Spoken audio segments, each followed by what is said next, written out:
Script ఒక సినిమాకి most important part అని చెప్పినా తప్పులేదు. అలాంటి మంచి స్క్రిప్ట్ పడినప్పుడు దాన్ని మంచిగా ఎగ్జిక్యూట్ చేస్తే ఒక మంచి సినిమా వస్తుంది. కానీ ఒక మంచి స్క్రిప్ట్‌కి అక్కర్లేని సోది యాడ్ చేసి మంచి స్క్రిప్ట్‌ని గమ్ లేపినట్టే. ఆ సినిమా అండ్ దాని రిజల్ట్ ఈరోజు మేము తెలుసుకున్న సినిమాల్లా ఉంటాయి. సో చేతిలో చెకోడీలు పట్టుకోండి, రిలాక్స్ అయ్యి ఈరోజు మన వీడియో మొదలు పెట్టేద్దాం. వీడియోలోకి వెళ్లే ముందు ఒకసారి ఛానల్‌లో ఉన్న కంటెంట్ చెక్ చేయండి. నచ్చితే సబ్స్క్రైబ్ చేసుకొని నోటిఫికేషన్స్ ఆన్‌లో పెట్టుకోండి. మా వీడియోస్ మిస్ అవ్వకుండా ఉంటారు. సో ఇంకా లేట్ ఎందుకు, let's begin the show. Number 1 in our list swag. ఆడవాళ్ళని ఏడేం పనే నీకు? శ్రీ విష్ణు గారు కంటిన్యూస్ హిట్ స్ట్రీక్ పై ఉన్నారు. అప్పుడు ఒక డిఫరెంట్ సబ్జెక్ట్తో దశావతారం రేంజ్లో ఊహించుకొని వచ్చిందే స్వాగ్ మూవీ. ఒక 100 characters, laughless comedy and not so family friendly కాన్సెప్ట్తో ఈ సినిమా వచ్చింది. అండ్ దెన్ దొబ్బింది. Reason screen play. మనం థియేటర్స్కి వెళ్ళేది ఒక 3 hours physical, mental, spiritual, financial, sexual okay ఈ ప్రాబ్లమ్స్ నుంచి దూరంగా ఉండాలి అని. కానీ ఇలాంటి సినిమా వచ్చి 3 అవర్స్ బుర్రతో రప్పా ఆడిస్తుంది. Time to time line change అవుతుంది అండ్ ఇంటర్వెల్లో వచ్చిన మ్యూజిక్ లిరిక్స్కి మాత్రం హ్యాట్స్ ఆఫ్ భయ్యా. దాన్ని డీకోడ్ చేసిన వాళ్ళకి తెలుస్తుంది దానిలో deep meaning, not double meaning. ఒకవేళ సినిమా కాన్సెప్ట్ని బాగా చెప్పి సింపుల్గా తీసుంటే హిస్టరీ కంటిన్యూ అయ్యేదేమో. బట్ మన అన్నకు కూడా బ్యాడ్ లక్ స్వాగ్లా వచ్చింది. నెక్స్ట్ ఇన్ అవర్ లిస్ట్ బాబ్బా. నాకు సినిమా కంటే దీనికోసం చేసిన ప్రమోషన్ రొట్ట పైన ఎక్కువ చిరాకు. నేను ఆల్రెడీ గ్యారంటీ చేసిన ఆగస్ట్ 25th ఇండియా షేక్ అవుతుంది. 200 కోట్లు వచ్చాయన్న. ఫస్ట్ హీరోకి నత్తి పెడితే బాగుంటుంది అని ఐడియా ఇచ్చిన వాడిని కొట్టాలరా లైగర్ అని.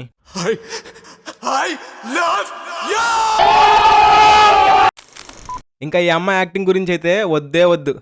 పాపం రమ్యకృష్ణ గారికి చెప్పండి రా, థియేటర్స్లో స్పీకర్స్ ఉన్నాయి, ఊరికే అరిస్తే తన గొంతు మన చెవులు తప్ప ఏం పోవు అని. సినిమాకి క్లీన్గా ఎక్స్ట్రా లేకుండా ఒక స్పోర్ట్స్ డ్రామాలా తీసుంటే దెబ్బ మూవీలో ఒక 15,000 crores కలెక్ట్ చేసేది. కానీ ఇప్పుడు మైక్ మామలా మేము దీన్ని మర్చిపోవాలి. పూరి అన్నం చూస్తుంటే ఒకటే మాట, తీస్తే ఇంకొక పోకిరి లేకపోతే పూరి, అది కూడా లోతు వరకు. వద్దులేండి. Next in our list Saindhav. ఈ సినిమాకు ఉంది చాలా పెద్దగా అండ్ ఎక్కువగా ఉంది పొటెన్షియల్. విలన్ ఏదో అవెంజర్స్ రేంజ్లో ఉంటాడు అనుకుంటే ఆచార్య రేంజ్లో ఉంటాడు. సినిమాని ఎక్కడ సీరియస్ పెట్టాలో అక్కడ కామెడీ చేసి, ఎక్కడైతే సీరియస్గా పెట్టారో అక్కడ మనకు నవ్వు వచ్చేస్తుంది. మళ్ళీ మూవీకి జాన్ విక్తో కంపారిజన్. ఒకవేళ ఇదే మాట జాన్ విక్ వినుంటే వాడి పెన్తో వాడే పొడుచుకునేవాడు. మెయిన్గా ఫోకస్ చేయాల్సిన aspects like father and daughter emotion, ఆ వ్యాక్సిన్ అవన్నీ వదిలేసి మన వెంకీ మామ మాత్రం అనవసరంగా పక్కింటి ఆంటీకి హెల్ప్ చేయడానికి బిజీగా ఉంటాడు. సినిమాని ప్రాపర్గా ఒక యాక్షన్ థ్రిల్లర్గా తీసుంటే అట్లీస్ట్ కలెక్షన్స్తో వాళ్ళ వ్యాక్సిన్ అయినా ఒకటి తీసుకొని ఉండొచ్చు. ఈ సినిమాలో పిల్లలకి ఆ వ్యాధి ఎలా వచ్చిందని అడిగా. వాళ్ళు నా వైపు చూసి అంకుల్ చీతు ఎవరా స్క్రిప్ట్ రాసింది అన్న, మేము గేమ్ చేంజర్ చూసామంది. No doubt. ఈ సినిమా గురించి చెప్పాలంటే వజ్రాలు, వైడూర్యాలు, మణిమాణిక్యాలు. శంకర్ సార్ ఈవెంట్లో మాట్లాడుతూ మన ఇన్స్టాగ్రామ్ జనరేషన్కి సెట్ అయ్యేలా అని చెప్పి తీసింది ఇది. మీరేమనుకుంటున్నారో అదే. మళ్ళీ డైలాగ్స్ ఇరిటేటింగ్ ఎనఫ్గా లేదు అని మధ్యలో ఆ డోప్ ఒకటి. శంకర్ సార్ సినిమా తీస్తున్నప్పుడు ఒక్కసారి డోప్ అని ఉంటే అట్లీస్ట్ సినిమా బియరబుల్గా ఉండేదేమో. సునీల్ గారికి సైడ్ సత్యం క్యారెక్టర్ చూసి ఒకటే మాట, did you think what I thought. మళ్ళీ స్క్రీన్ మధ్యలో ఆ టెక్స్ట్ ఒకటి. చదవడానికేమో ఇంట్రెస్ట్ రాదు, పోనీ చదువుదామంటే చదివే ముందు అవన్నీ మాయమైపోతాయి. Like why. ఈ వైకి ఇంకొక వై ఉంది. మన హీరోయిన్ ఐఏఎస్ కాకుండా ఐపీఎస్ అయ్యాడని బ్రేకప్ అంట. ఐఏఎస్ అయిన వెంటనే ప్యాచప్ అంటే ఇదేం కొత్త రకమైన గోల్డ్ డిగ్గింగ్ రా. ఐపీఎస్కే బ్రేకప్ అంటే మళ్ళీ మనలాంటి వాళ్ళకి. సినిమాని కార్తిక్ సుబ్బరాజు ఒరిజినల్ స్టోరీతో చేస్తుంటే instead of job changer game over అవ్వకుండా ఉండేదేమో. Next in our list bro. Sai Dharam Tej మంచి హిట్ స్ట్రీక్లో ఉన్నప్పుడు విరూపాక్ష లాంటి పెద్ద బ్లాక్ బస్టర్ తర్వాత సాయిధరమ్ తేజ్ అండ్ పవన్ కళ్యాణ్ గారి కాంబోలో అనౌన్స్ అయిన మూవీ బ్రో. ఈ కాంబో వింటేనే ఎగ్జైటింగ్గా ఉంది అనుకునే లోపే మూవీలో గురూజీ గారు ఎంట్రీ ఇచ్చారు. అనవసరంగా సినిమాలో ఫ్యాన్ స్టప్ పెరిగించి ఒరిజినల్ ఫీల్ని చెడదొబ్బారు. ఇంకా ఒరిజినల్లో లేని హీరోయిన్ క్యారెక్టర్ పెట్టి దాంతో ఒక సాంగ్ అండ్ ఒక ఫైట్ పెట్టించి అగైన్ వై.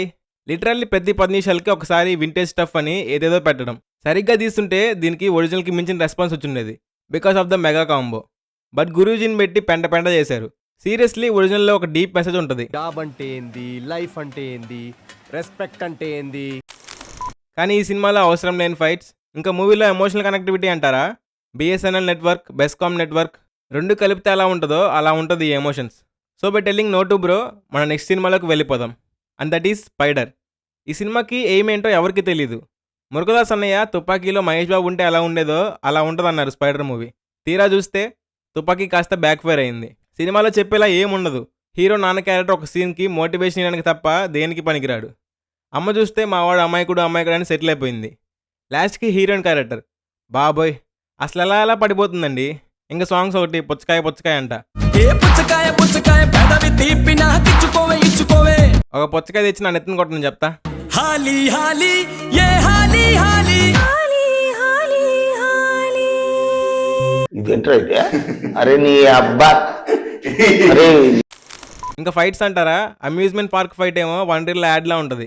ఒక స్పై థ్రిల్లర్కి కావాల్సిన మినిమం క్వాలిటీస్ లేకుండా తీసిన సినిమా ఏదైనా ఉందంటే నేను ఫస్ట్ చెప్పే పేరు.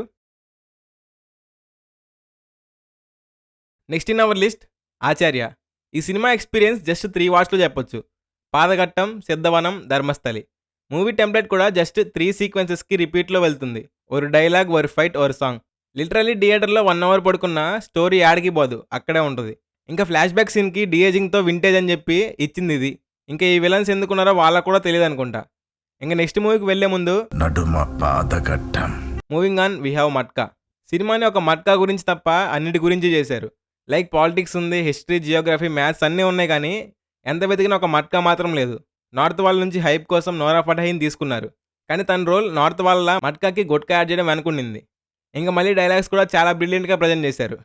వరుణ్ తేజ్ గారు ట్రై చేసిన ఇంకొక brilliant experiment operation valentine. Fighter సినిమా టాప్ గన్ మ్యావరిక్కి రిప్ ఆఫ్ అయితే ఇది ఫైటర్కి కూడా రిప్ ఆఫ్. వరుణ్ తేజ్ గారు లవర్ బాయ్ రోల్స్ నుంచి బయటకు వస్తారన్న ప్రతిసారి ఇలానే ఒక్కొక్క రాడ్ డ్రాప్ చేస్తూ పోతున్నారు. లైక్ ఈ సినిమాలో చూపించిన దారుణాల్లో మోస్ట్ ఇరిటేటింగ్ దారుణం అంటే మళ్ళీ ఆ డైలాగ్సే. లైక్ ఎవర్రా చెప్పింది ఎయిర్ ఫోర్స్ అంటే ప్రతి డైలాగ్ వాళ్ళకి రిలేటెడ్గా రాయాలి అని. రేడార్లో నువ్వున్నంత వరకు నాకేమవుతుంది? ఇంకా లాస్ట్ బట్ నాట్ లీస్ట్ వి నాని గారి 25th ఫిలిం. నెగిటివ్ రోల్ అని హైప్, సాంగ్స్ బాగున్నాయని హైప్, సుధీర్ బాబుతో మల్టీ స్టార్ అని హైప్, అన్ని హైప్స్ని తీసి గంగార్పణం. మూవీకి సోల్ మన హీరో మర్డర్ ఎందుకు చేస్తున్నాడు అని. ఇదే స్టోరీ లైన్ మా తాత వాళ్ళ తాత మా నాన్నకు చెప్పేవారు. లిటరల్లీ లా ఆఫ్ కన్వీనియన్స్కి కూడా ఇంత కన్వీనియంట్గా ఎవరు తీసుండరు. లైక్ నాని గారు ట్రైడ్ హిస్ బెస్ట్, కానీ ఎగ్జిక్యూషన్ మాత్రం. ఫర్ ఎగ్జాంపుల్ మూవీలో ఒక బస్ సీన్ ఉంది, అది చూసి లిటరల్లీ నాకు చూస్తూ వచ్చింది బుర్రలో. అసలు ఈ సినిమా తీసినప్పుడు నాని గారైనా చూసారా, సాటిస్ఫై అయ్యారా? మూవీలో ట్విస్ట్లు ఉంటాయి కదా, అబ్బా Pokiri, sorry puri level twist. కానీ ప్రతి మూవీలో ఉన్నట్టు ఈ మూవీలో కూడా ఒక పాజిటివ్ ఉంది. అది 2 hours 21 minutes వస్తుంది.